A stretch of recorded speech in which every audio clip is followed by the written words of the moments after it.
بالله من الشيطان الرجيم. بسم الله الرحمن الرحيم. وإن كنتم على سفر ولم تجدوا كاتبا فرهان مقبوضة فإن أمن بعضكم بعضا فليؤدي الذي اؤتمن أمانته وليتق الله ربه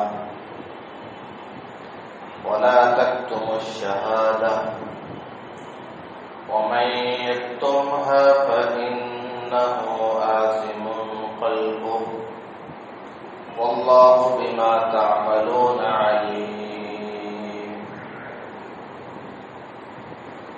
சூரத்துல் பக்ரா ஆயத்து நம்பர் 283. 282வது ஆயத்து என்னன்னு நம்ம தெரிஞ்சு வச்சிருக்கோம். பெரிய ஆயத்து, கொடுக்கல் வாங்கல, குறிப்பா கடன் சம்பந்தப்பட்ட ஆயத்து. இந்த ஆயத்துமே அதனுடைய ஒரு தொடர்ச்சி தான். இந்த ஆயத்தோட சூரத்துல் பக்ராவுடைய சட்டங்கள் முடிந்து கடைசியாக மிச்சம் இருக்கு. இந்த ஆயத்துல என்ன சொல்லப்படுகிறது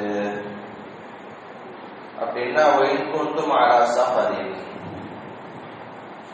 நீங்க பிரயாணம் இருக்கிறீங்க. அந்த காலத்துடைய கடனுடைய சிஸ்டம் அப்படி இருந்ததுனால சொல்லப்பட்டிருக்கிறது. பொதுவா பிரயாணத்துல அந்த ஊர் மக்கள், அந்த கால மக்கள் இப்படி வாழ்ந்தாங்கிறத நீங்க கொஞ்சம் கவனிச்சு பார்த்தா உங்களுக்கு புரிஞ்சிடும். படிச்சவங்க ரொம்ப கம்மி. பொதுவாக பேனாவுடைய புழக்கம், பேப்பர், நோட்ஸ் எடுக்கிறது, இதெல்லாம் சுத்தமாக அங்கே இல்லை, அந்த மக்கள்கிட்ட இல்லை. அந்த மக்களுடைய எல்லா விஷயங்களுமே நினைவாற்றல் எல்லாமே ஞாபகம் வச்சுக்குவாங்க. அப்படிதான் இருந்தாங்க. நம்பிக்கை தான், மனசாட்சி தான் அப்படின்னு இருந்தாங்க. அப்போ ஊர்ல இருக்கும்போது சரியத் என்ன சொல்லுச்சு, கடன் வாங்குறதா தான் எழுதி வைங்க அப்படிங்கிற சட்டம். அதுவே அவங்களுக்கு ரொம்ப ஆச்சரியமா இருந்துச்சு. ஏன்னா எழுதுற பழக்கமே கிடையாது. பொதுவாக மதீனாவில் எழுத தெரிஞ்சவங்க ரொம்ப கம்மி. 10-15 பேர் இருந்திருப்பாங்க நபியோடைய ஹிஜ்ரத்து நேரத்துல.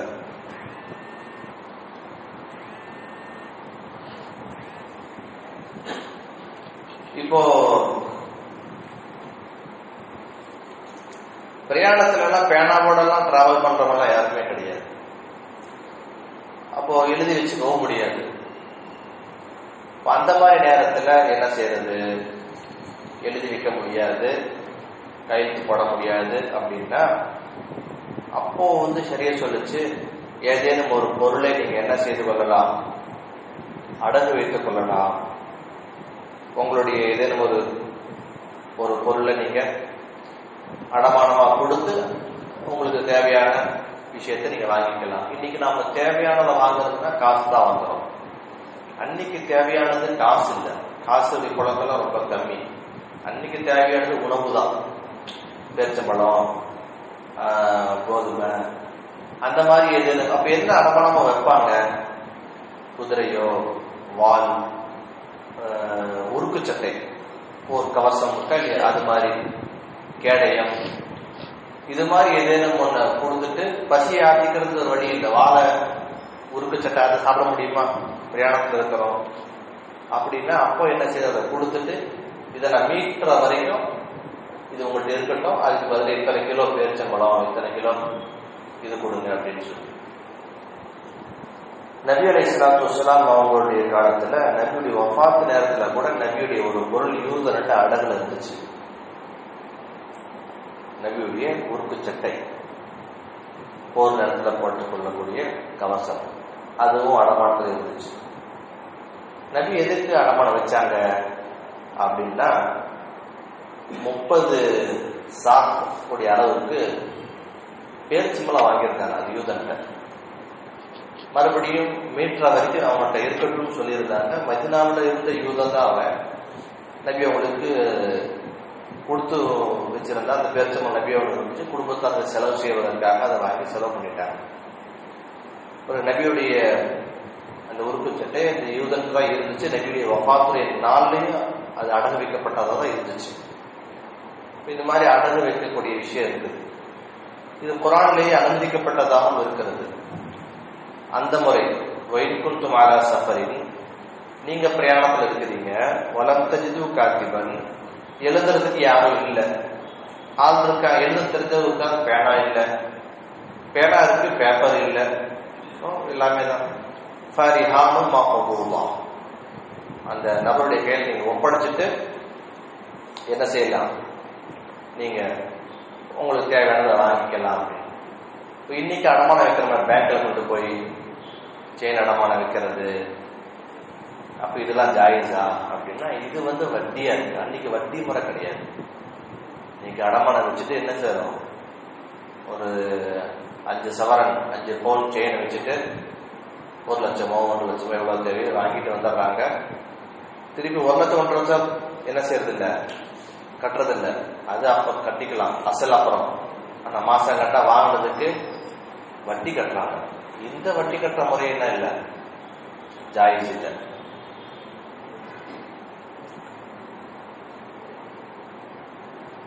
கடன் கேட்கிறாரு, 50,000 கொடுங்க, என்ன இருக்கு நம்ம கேட்க, என்ன இருக்கு, மசலா தான் கவனத்துல எதுக்கு சொல்றேன்னா தப்பிச்சுக்கிறதுக்காக வேண்டி.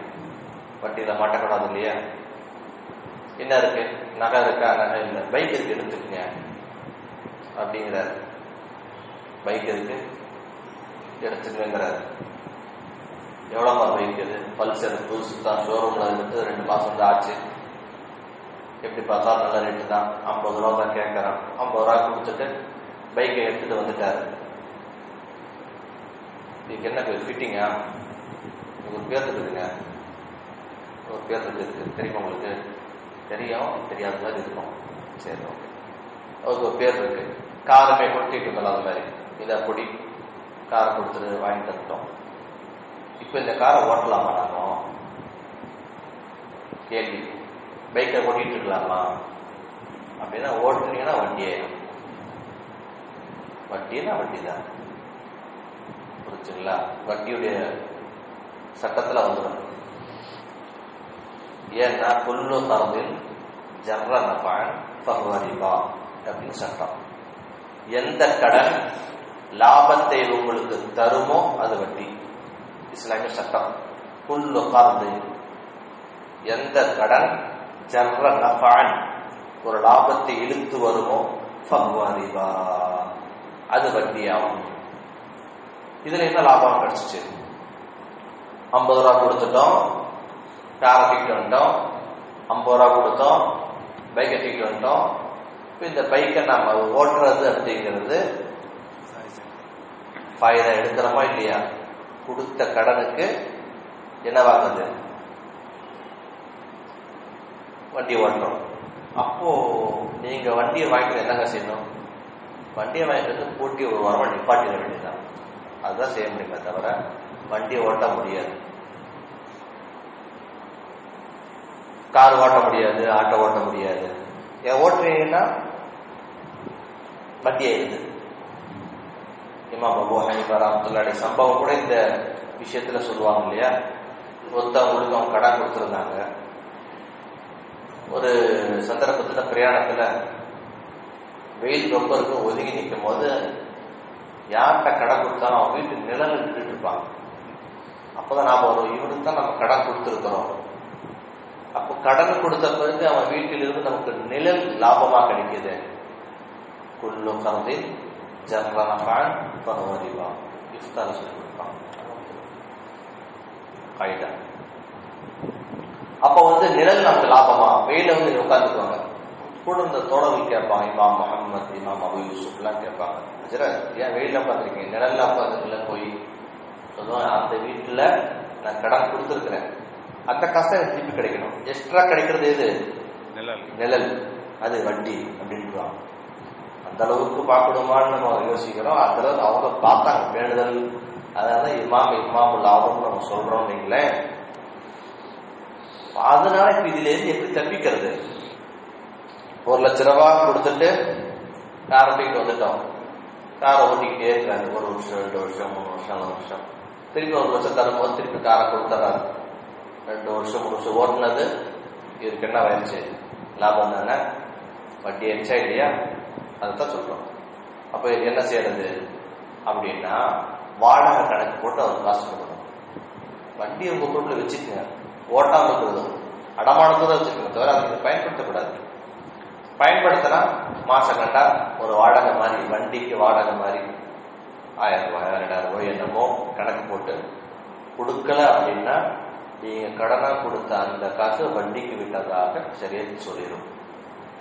அதனால பொதுவாக அந்த வட்டி விஷயத்தில் நம்ம வந்துட்டு அந்த நடைமுறைகள் பரவலாக நம்ம இருக்கிறத பார்க்குறோம். வண்டி, பைக்கு, காருன்னு சொல்லி புது பைக்கு கொடுத்த காசை தர தூக்கி வந்துடுறாங்க. சரி, தூக்கிட்டு வந்து வச்சுக்கோங்க, அது உங்கள் காசு அங்கே இருக்கு, எனவே வண்டிக்கு வச்சு லாக் பண்ணிட்டீங்க, அது வேற. ஆனால் நீங்கள் ஓட்ட முடியாது. ஓட்டினீங்கன்னா வட்டி ஆயிடும். எந்த கடன் லாபம் தருமோ அந்த கடன் வட்டி. இதை மட்டும் மேல வச்சுட்டீங்கன்னா வட்டியில சிக்காம இருக்கிறதுக்கு பெரிய ஒரு உதவியா இருக்கும். வட்டியை சிக்காம இருக்கிறது சில விஷயங்கள் தேவை. எந்த கடன் லாபம் தருமோ அந்த கடன் வட்டி. வட்டினா பியூர் வட்டி, சந்தேகம் இல்லாம வட்டி தான். வட்டியுடைய என்னென்ன தண்டனை இருக்கோ, என்னென்ன துணியாவுடைய ஆக்கிறதுடைய பீடை இருக்கும், கண்டிப்பா வீடு வீடு டோர் டெலிவரி ஆகி தீரும். மிஸ் ஆகாது. ஜொமேட்டோ கூட மிஸ் ஆகலாம், அமேசான் டெலிவரி மிஸ் ஆகலாம். உங்களுக்கு இந்த கணக்கு மிஸ், இது அல்லாவுடைய கணக்கு. வியாபாரம் செய்யறேன், வெள்ளி நான் லைன் பார்க்கறேன், எனக்கு ஒரு 5 லட்சம் ரூபாய் கொடுங்க அப்படின்னு ஒருத்தர் கேட்கிறார். இப்ப நீங்க அவருக்கு 5 லட்சம் கொடுத்தீங்க, அவர் உங்களுக்கு 2 வருஷம் கழிச்சோ 3 வருஷம் கழிச்சோ 5 லட்சம் திருப்பி கொடுத்துட்டார், பிரச்சனை இல்லை. ஆனா மாசம் கண்டா எனக்கு நான் கொடுத்த 5 லட்சத்துக்கு 1 லட்சத்துக்கு 2000 ரூபாய் கணக்கு போட்டு 5 லட்சத்துக்கு எவ்வளவு கொடுத்துரு, 10,000 நீ கொடுத்துரு அப்படின்னு வாங்கினா அது வட்டி. ஏன்னா நீங்க கொடுத்த கடன்ல நீங்க என்ன வாங்குறீங்க, ஃபாயிதா வாங்குறீங்க. குல்லு கர்தின் ஜர்ர நஃபஅன் ஃபஹுவ ரிபா. 10 கிலோ கொடுத்தீங்க, வெள்ளியாவே கொடுத்துட்டீங்க. இப்பெல்லாம் பணமா நம்ம தர்றதில்லை. 10 கிலோவா கொடுத்தாங்க, எனக்கு கொடுக்கும்போது என்னவா கொடுத்துரு, 10 கிலோ கொடுத்துரு. பேட்டி எழுதி அது எதுக்கு அந்த பஞ்சாயத்து, 10 கிலோ வாங்கிட்டு போ, 10 கிலோ கொண்டாந்து கொடுத்துரு. மாசம் கண்டா 50 கிராம் கொடுத்துருப்பா. அந்த 50 கிராம் என்ன அப்படின்னா வட்டி. நீங்க அந்த 10 கிலோ வட்டிக்கு விட்டுதான் தான் சரியா சொல்லும். இப்ப என்னங்க செய்யறது, வட்டி தானே இது, வட்டியே தான், சந்தேகம் இல்லாம பியூர் வட்டி. தப்பிக்கிறதுக்கு ஏதாவது வழி இருக்கா? வழி இருக்கு. அந்த 10 கிலோ நீங்க கொடுக்குறீங்க வெள்ளி, அல்லது 10 லட்ச ரூபாய் பணமா தரீங்க, அவருடைய வியாபாரத்துக்கு இன்வெஸ்ட்மெண்டா தரீங்க, மளிகை கடை, மெடிக்கல் கடை. உங்களுக்கு அந்த 10 லட்ச ரூபாய் நீங்க வியாபாரம் பண்ணா லாபம் சம்பாதிக்கலாங்க, அவர் வாங்கிட்டு போயிட்டாரு. அதான் நீங்க கேட்பீங்க, 10 லட்ச ரூபாய் கொடுக்கணும், லாபமும் இல்லையா? நான் சொன்ன இந்த முறையில் நீங்க வாங்கினா வட்டி ஆயிடும். வேற ஒரு முறை இருக்குது, அது என்னன்னா பார்ட்னர் ஆயிடும். வியாபாரம் பார்ட்னர், பர்சன்டேஜ் பேசிக்கணும். லாபத்தை நிர்ணயம் செய்யக்கூடாது, பர்சன்டேஜ் நிர்ணயம் செய்யலாம். பர்சன்டேஜ் நிர்ணயம் செஞ்சீங்க வட்டி ஆகாது, லாபம் நிர்ணயம் செஞ்சீங்க வட்டி ஆயிடும். புரியல? 10 கிலோ நாம வெள்ளி கொடுக்குறோம், ஒருத்தர் ஜெயிட்டு வாங்கிட்டு போயிட்டார். இப்ப அந்த 10 கிலோ வெள்ளியை அவர் இன்வெஸ்ட் பண்ணி அவரு சம்பாதிக்கிறாரு. மாசம் கண்டா எனக்கு 3000 கொடுத்துடு, மாசம் கண்டா 100 கிராம் கொடுத்துடு அப்படின்னு பிக்ஸ் பண்ணா வட்டி ஆகிடும். மாசம் கண்டா 3000 கொடுத்துடு, மாசம் கண்டா 100 கிராம் கொடுத்துட்டு பிக்ஸ் பண்ணாம பர்சன்டேஜ் பிக்ஸ் பண்ணிடலாம். வர்ற லாபத்துல இந்த 10 லட்சம் ரூபாய் திருப்பி தரதான். ஆனா இதுல வர்ற லாபத்துல என்ன செய்யலாம் அப்படின்னா 30, 70, 40, 60, அது உங்க இஷ்டம். 50, 50, அது எப்படி, அது உங்க இஷ்டம். இது பர்சன்டேஜ் முடிவு பண்ணிக்கணும். இப்போ வர்ற லாபத்தில் பர்சன்டேஜ் போட்டுக்கிட்டோம். இப்ப அவரு அந்த 10 லட்சம் ரூபாயோ அந்த 10 கிலோ வாங்கிட்டு போய் வியாபாரம் செய்யறாரு. அந்த செய்யறவரு ஒரு மாசம் வியாபாரம் நல்லா இருக்கும், ஒரு மாசம் டவுனா இருக்கும். ஒரு மாசம் 10,000 சம்பாதிப்பார். 70-30% போட்டிருந்தாங்கன்னா இவருக்கு எவ்வளவு வரும்? 3 ரூபா வரும், அவருக்கு 7 ரூபா வரும். ஒரு மாசம் அவர் 20 ரூபா சம்பாதிச்சார், இவருக்கு எவ்வளவு வரும்? 6 ரூபா வரும், அவருக்கு 14 ரூபா போகும். போன மாசம் வந்தது எவ்வளோ? 3000 ரூபாய். இந்த மாசம் வந்தது எவ்வளோ? 6000 ரூபாய். ஸோ பர்சன்டேஜ் முடிவு பண்ணா ரேட் பிக்ஸ் பண்ணலங்கிறதுனால ஏற்ற இறக்கம் ஆகிக்கிட்டே இருக்கும். லாபத்தில் ஷேர். 2 நிபந்தனையில ஒரு நிபந்தனை சொல்லியிருக்கேன், இன்னொரு நிபந்தனையும் சொல்றேன், அதையும் கேட்டுங்க. 2 நிபந்தனையில் ஒரு நிபந்தனை தான் சொல்லியிருக்கேன். இந்த வசூலுக்கு நீங்க கட்டுப்பட்டா மட்டும்தான் உங்களுடைய கடனுடைய இந்த கொடுக்கல் வாங்கல் வட்டியாக ஆகாது. மறுபடியும் ரிப்பீட்டே பண்றேன். நீங்க கடனை கொடுத்து லாபம் கேட்டீங்கன்னா வட்டி ஆயிரும். கடன் கொடுக்காம வியாபார பார்ட்னராக ஆகிவிட வேண்டும். பார்ட்னர் ஆகி லாபத்தை ரேட்ல பிக்ஸ் பண்ணக்கூடாது, கிராம்ல பிக்ஸ் பண்ணக்கூடாது, பர்சன்டேஜ்ல நிர்ணயம் பண்ணிக்கலாம். இது ஒரு நிபந்தனை. 2வது நிபந்தனை, லாப நஷ்டத்திற்கும் நீங்கள் பங்குதாரராக வேண்டும். எப்படி லாபத்துல பிக்ஸ் பண்ணீங்களோ, இன்கேஸ் நஷ்டப்பட்டுட்டா அதுக்குமே நீங்க என்னதான், அதுக்கு நீங்க பொறுப்பாளர் தான். உதாரணமா நீங்க 5 கிலோ போட்டீங்க, அந்த மனுஷன் 5 கிலோ போட்டாரு, அவர் அதே 5 கிலோ வச்சு பண்ணிட்டு இருக்கிறாரு. உங்கள்கிட்ட சப்போர்ட் கேட்கிறாரு, இன்னொரு 5 கிலோ தான் நல்லா இருக்குமே கேட்கிறாரு. நீங்க ஒரு 5 கிலோ பார் கொடுத்தீங்க, இப்ப அவர் கையில 10 கிலோ ஆயிடுச்சு. உங்க 5 கிலோவுக்காக வேண்டி உழைப்பு அவருது அப்படிங்கறதுனால ஒரு பர்சன்டேஜ் பிக்ஸ் பண்றீங்க.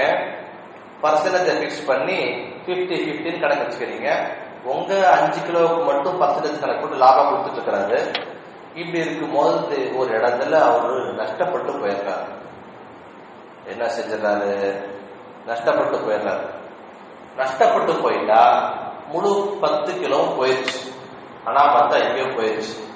பஸ்ல இருக்கும் போதோ, டாக்ஸிலையோ, போலீஸ் பிடிச்சோ, திருட்டு போயோ, ஏமாத்திட்டோ, என்னமோ கொடுத்த லாக் ஆயிடுச்சு. இது வரல. இப்போ நஷ்டம் ஆயிடுச்சு சொன்னா நம்ம கொடுத்தோம் என்ன சொல்லுவாரு? அதெல்லாம் எனக்கு தெரியாது, எனக்கு இந்த 5 கிலோ வேணும், நான் கடனாதான் கொடுத்தேன் அப்படின்னா வண்டியே. எப்படி லாபத்தில் நீங்கள் பங்குதாரரோ, நஷ்டம் ஏற்பட்டால் நஷ்டத்திலும் பங்குதாரர், நஷ்டத்திலும் நீங்கள் பங்குதாரர் தான். இது ஒத்துக்குவாங்க கொடுக்குறவங்க.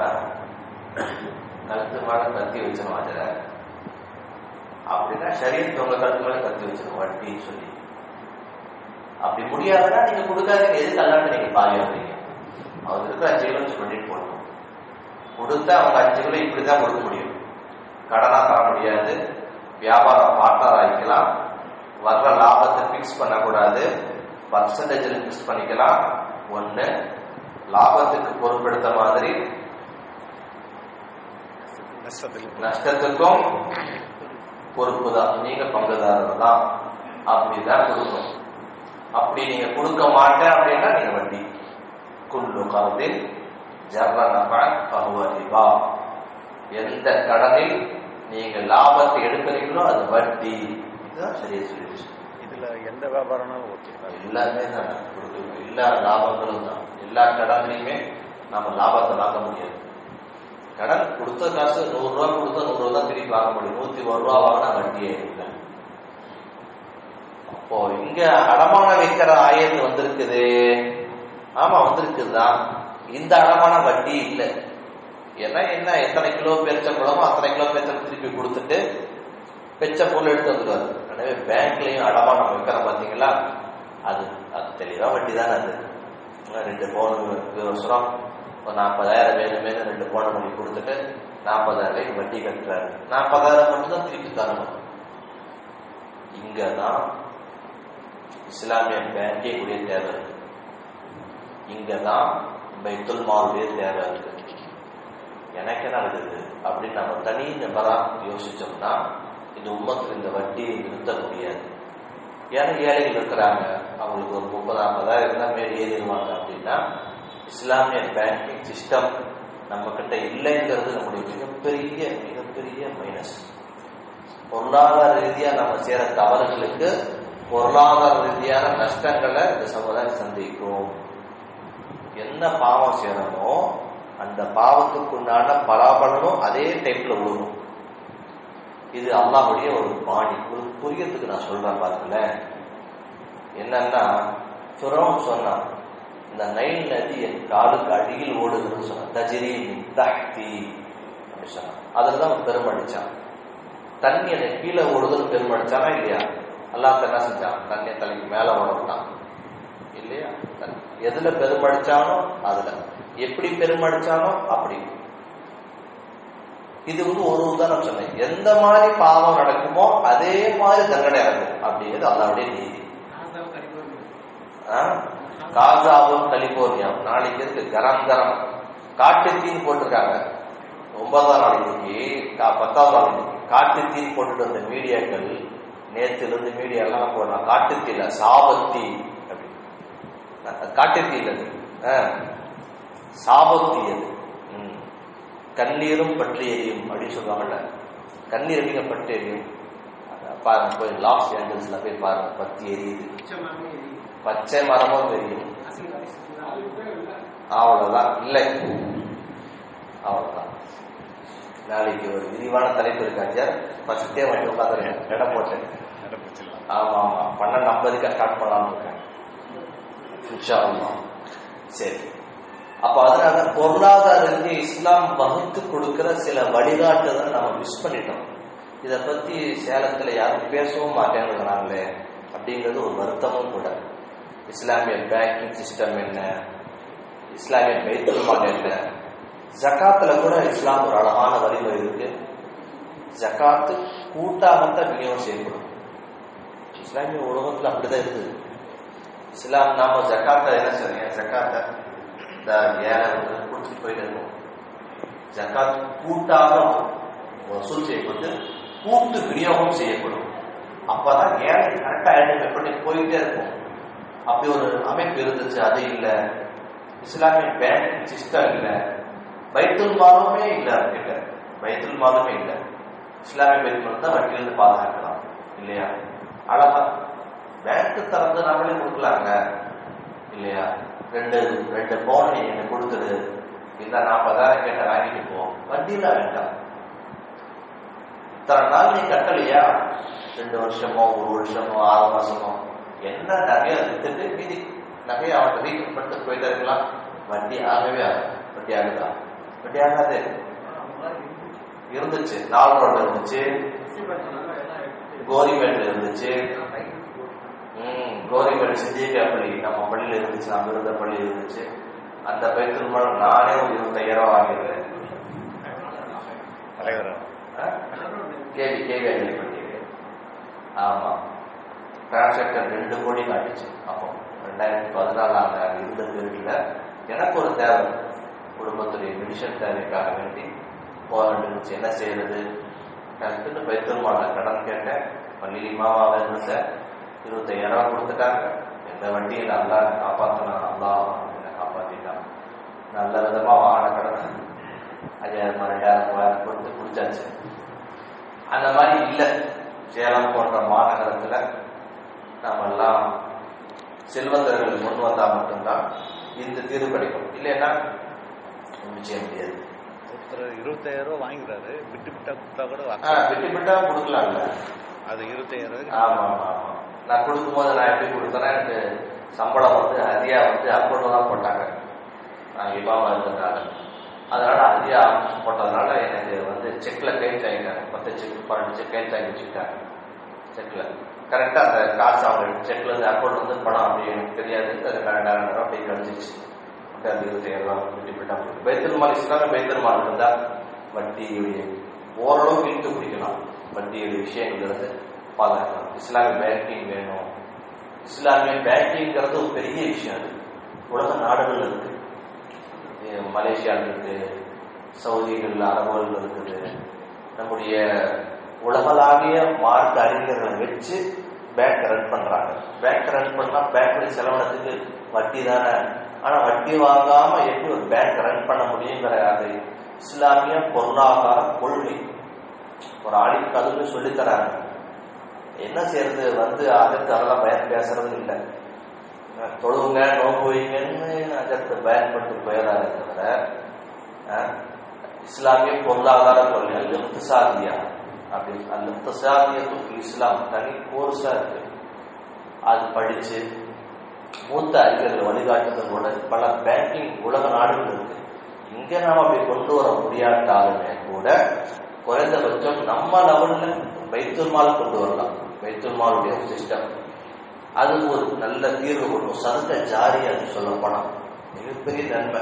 ஆனா தனவந்தர்கள் தான் கொண்டு வரணும். 2 பேங்கிங் சொன்னா அதே போல பைத்துல் மால் சொன்னா. 3வது ஜகாத்துடைய விஷயத்துல ஜகாத்தை கூட்டாக வசூல் செய்து கூட்டு விநியோக முறை. இதுதான் இஸ்லாமிய முறை. தனி இண்டிவிஜுவல்லாம் கிடையாது. ஆனா இன்னைக்கு பேசுறது கூட நம்ம இல்லாம தகவலே தெரியாம வாய்ப்பு கிடைச்சா ஒரு நேரம் ரமதான் விநியோகம் ரமதான் கிட்ட ஜகாத்துடைய கூட்டு விநியோக முறைகள் என்ன ஒரு ஜகாத்துடைய நிறைவேற்றும் முறையே அதை பத்தி நம்ம பேசுவோம் விஷயம். இந்த 3 தப்பு நம்ம செஞ்சல, அதனால இப்ப வட்டியில் நம்ம மாட்டிக்கிட்டோம். எங்கேயோ போயிட்டோம்ல, இங்கே வாங்க. நீங்கள் பிரயாணத்தில் இருந்தால் எழுதக்கூடியவர்கள் யாரும் இல்லை என்றால் உங்க பொருளை வேணா அடமா வச்சு வாங்கிக்கீங்க. உங்களில் சிலருக்கு நம்பிக்கையுள்ளவராக இருக்கிறீர்கள் அப்படின்னா செய்யுங்க, வேலை செஞ்சுக்கீங்க. அதே போல யார் அமானத்த பொருளை வாங்கிங்களோ பத்திரமா அது படி ஒப்படைங்க. பள்ளிவத்தில் அறித்துமே அமானத்தப்போ யார் அமானத்து பொருளை வாங்கி வச்சுக்கிட்டு காசு கொடுத்துட்டீங்க, இப்போ அந்த காசு திருப்பி தரும்போது அந்த அமானத்தை மறுபடியும் அதே மாதிரி கொடுத்துடுங்க அப்படின்னு. அப்ப அதே மாதிரி கொடுத்தா நீங்க வண்டியை வாங்கிட்டு ஓட்டிட்டு கொடுத்தீங்கன்னா என்ன வேணும்? வாங்கும் போது வண்டி ஷோரூம் கண்டிஷன்ல வருது வெளியே. 10 வருஷத்துக்கு ஒரு அமௌண்ட் பே பண்ணும் போது எவ்வளவு ஓடி இருக்கு? 1.58 1.5 லட்சம் ஓட்டி கொடுத்துட்றாரு. எல்லாருக்கும் வண்டி எடுத்தாங்க. அப்படி பள்ளி இல்லது துணையில அமானத்தை அப்படியே கொடுங்க. வழி எத்தப்பில்லாம ரொம்ப அல்லாஹ்வையும் பயந்துங்க. ஒலா தக்துமு ஷஹாதா சாட்சியங்களுக்கு ஒரு விஷயத்துல சாட்சியங்களை நீங்க மறைக்காதீர்கள். உமை எக்துமுஹா இந்த மாதிரி எதுவும் விஷயங்கள் சாட்சியாக சாட்சியை மறைக்கிறாரு. இது கடனுக்கு மட்டும் இல்லை, எத்தனை விஷயங்களுக்கு சாட்சியா வர்றது இருக்குதோ அதெல்லாம் சாட்சியை மறைக்க கூடாது. அப்படி சாட்சியை நீங்க மறைச்சீங்கன்னா கல்பு நிச்சயமாக அவருடைய உள்ளம் பாவம் செய்ததாக இருக்கும் அப்படின்னு சொல்லி முடியுது. வல்லாஹு பிமா தஅமலூன அலீம். நீங்கள் என்ன செய்கிறீர்கள் என்பதை அல்லாஹ் நன்கு அறிபவனாக இருக்கிறான். முடிச்சிருச்சுங்களா? இப்ப சூரத்துல் பக்ராவுடைய கடைசி ஐனுக்கு வந்துவிட்டோம். ஒரு வழியா சூரத்துல் பக்ரா நிறைவு பகுதிக்கு வந்துட்டோம். சூரத்துல் பக்ராவுடைய கடைசி ஐன் நியத்து செய்யுங்க இன்ஷா அல்லாஹ். சூரத்துல் பக்ராவுடைய கடைசி ஐனுடைய 3 ஆயத்து இருக்குதுங்க. அதுல கடைசி 2 ஆயத்தை மனப்பாடம் நியத்து செய்யுங்க, ஓதுங்க. வாழ்க்கையில் நிறைய லாபங்கள், ஹதீஸ்ல ஏராளமான பலன்கள் இருக்கு. இந்த 2 ஆயத்து மட்டும்தான், 3 ஆயத்து மொத்தம். அதுல கடைசி 2 ஆயத்து மட்டும்தான் நபி ஸல்லல்லாஹு அலைஹி வஸல்லம் அதுல அங்க வச்சு வாங்க. அல்லாஹ் கிட்ட ஜிப்ரீல் கூட கிடையாது. ஜிப்ரீல் வெளியே நில்லுங்க, எங்க சிதறத்து முன்தஹாலே நில்லுங்க அப்படின்னு சொல்லி ஜிப்ரீல் செங்கல் தானே 2 பேர் தானங்க போனாங்க மேராஜ்ல. சிதறத்து முன்தஹா வந்த உடனே நபி சொன்னாங்க இருந்தாய் இங்கே இருங்க அப்படின்ட்டு நபி மட்டும்தான் உள்ள போனாங்க. அந்த 2 ஆயத்து அங்க வச்சு கிடைச்சது. ஸோ அல்லாஹ்வோட நேரடியா நபி கிடைச்ச அந்த 2 ஆயத்து, கடைசி 2 ஆயத்து. மொத்தம் 3 ஆயத்து இந்த ஐன்ல இருக்கு. கடைசி ஐன் அதுல அந்த 2 ஆயத்து நம்ம அடுத்த வாரம் தான் தெரிஞ்சுக்குவோம். மனப்பாடம் பண்ண பாருங்க இன்ஷா அல்லாஹ். அரபி தெரியாட்டாலும் கொஞ்சம் கொஞ்சம் எழுதி மனப்பாடம் பண்ணி உச்சரிப்பு கூட சரி செஞ்சுங்க. மாணவர்கள் இருக்கிறாங்க, மக்கள் தனிங்க உள்ள ஓத தெரிஞ்ச மட்டும் கொஞ்சம் உச்சரிப்பு சரி செய்யுங்க. நிறைய பிரயோஜனங்கள் கொண்ட ஆயத்து. அதை பத்தி அடுத்த வாரத்தில் பேசுவோம்.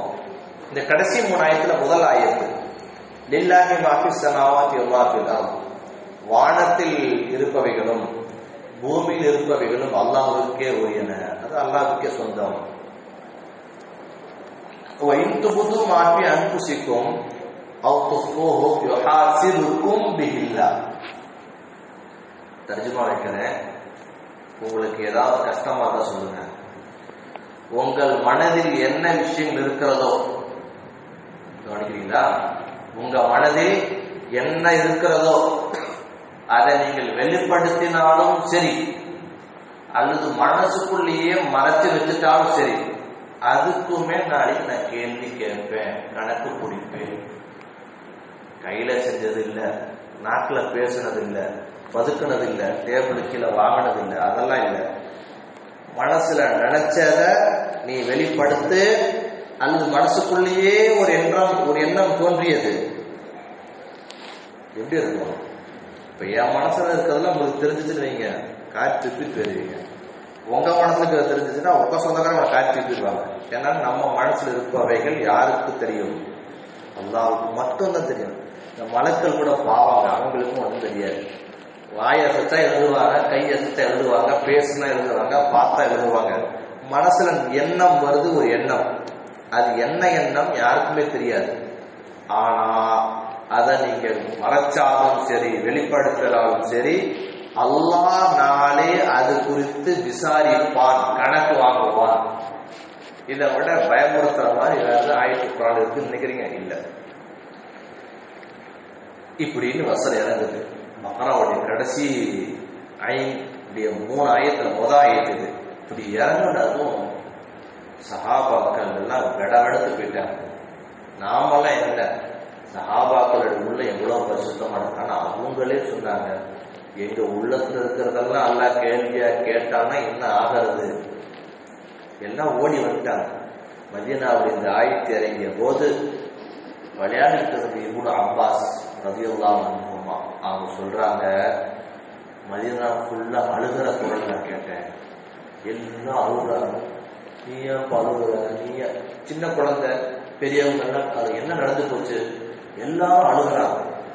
மதீனா துக்கம் அனுஷ்டிச்சுதான். ஒரு பெரிய சோகமான விஷயம் நடந்து போச்சுன்னா ஊரே துக்கம் அனுஷ்டிச்சு அப்படி இருக்கும். மையத்து வீட்டுல எல்லாரும் இருப்பாங்க, மூஞ்சி வச்சிருக்காங்களே இல்லையா? இப்ப எல்லாம் செல்ஃபி எடுக்கிறாங்க, மையத்து வச்சு கடைசி செல்ஃபி, சென்டாஃப் பண்ற செல்ஃபி எடுக்கிறாங்க. அது இல்லையா? துக்கம் அனுஷ்டிச்சாங்க. மதீனாவில் யாரும் பேசிக்க மாட்டேன்றாங்க.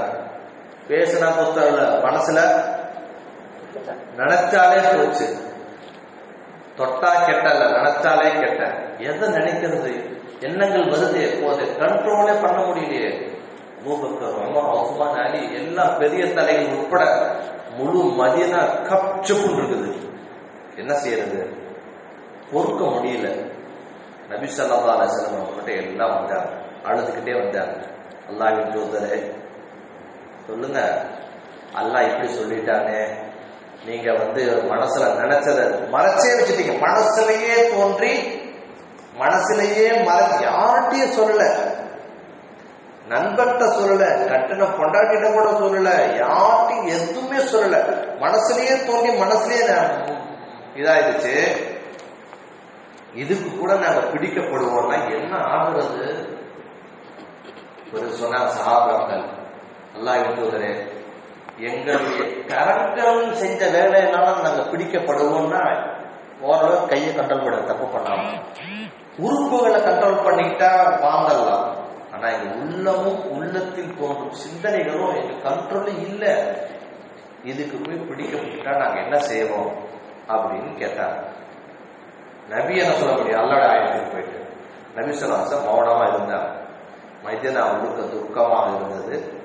இது சம்பந்தமா நிறைய செய்திகள் அந்த நாள்ல ஒவ்வொரு சாகியத்தையெல்லாம் கிட்ட பேசுறாங்க. இதுக்கு ஏதாவது சொல்யூஷன் சொல்லுங்களேன் அப்படின்லாம் கேட்டாங்க. எந்த சொல்யூஷனும் நெரிசல் சொல்லல, அமைதியா இருந்துட்டாங்க. கொஞ்ச நேரத்துக்கு பிறகு ஒரு ஆயத்து இறங்கியது. அந்த ஆயத்தை அடுத்த ஆயத்து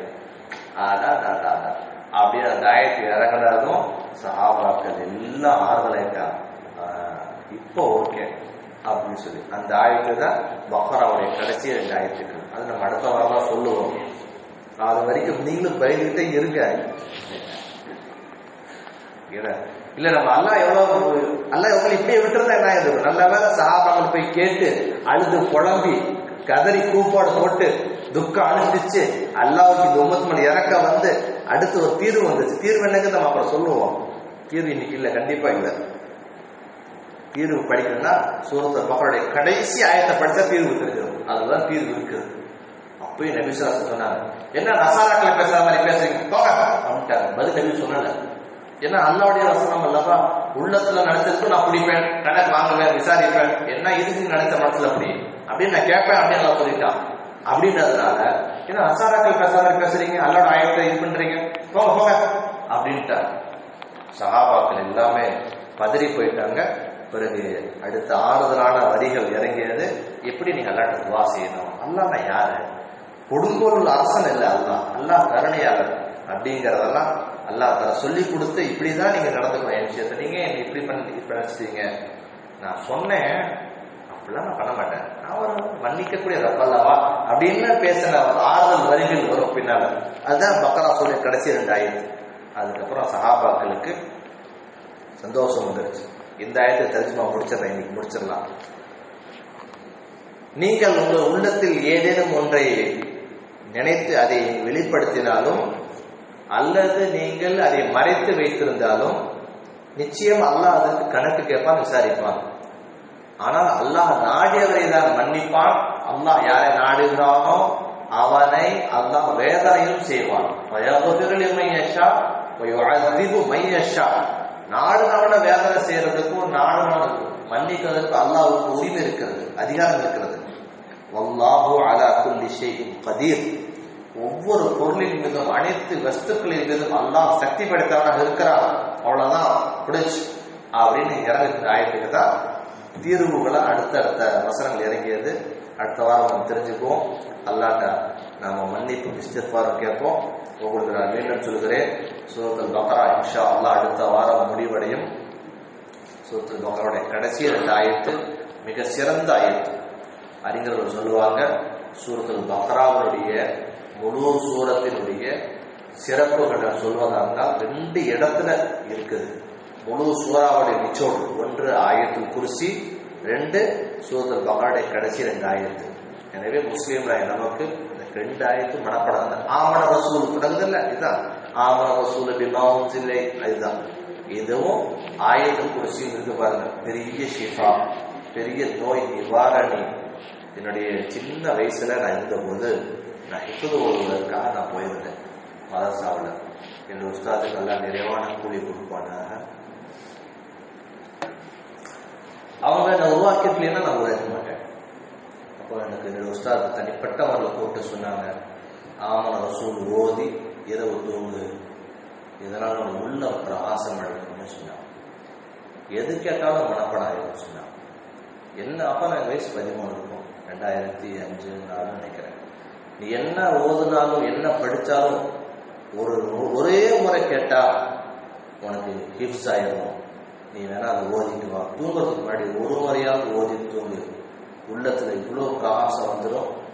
பார்த்தது, கேட்டது, படித்து எதுவும் உனக்கு மறக்காதுன்னு சொன்னாங்க.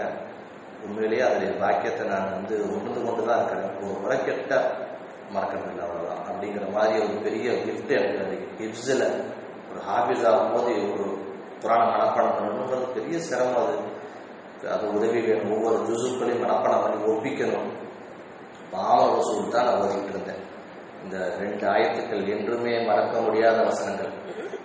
மனப்பாடம் படிப்புல ஏறல பிள்ளைகள் அப்படி இருந்தாங்கன்னா இந்த பிள்ளைகளுக்கு ஓதி தூங்க சொல்லுங்க. படிக்கிற காலத்துல ஓதி தூங்கு தம்பி. படிப்புல நல்ல ஒரு இது படிச்சுட்டு போன 2 மார்க் கொஸ்டின் 5 மார்க் கொஸ்டின் இருக்கு, என்னவா இருந்தா என்ன, அப்படியே புக்கு திறந்து வச்ச மாதிரி இருக்கும். பையன் தட்டி தூக்கி மெரிட்ல வந்துடுவான் வெளியே. ஆகையினால சூரத்துல் பக்ராவுடைய கடைசி 2 வசனங்கள் குறிப்பா பல பிரயோஜனங்கள் இருக்கு. குறிப்பா சொந்த வாழ்க்கை அனுபவிச்சு நான் சொல்றேன், நினைவாற்றலுக்கான பெரிய அச்சாணி. மூளையுடைய செயல்திறன் ரொம்ப ஸ்ட்ராங் ஆகும், ரொம்ப ஃபாஸ்ட் ஆயிடும்.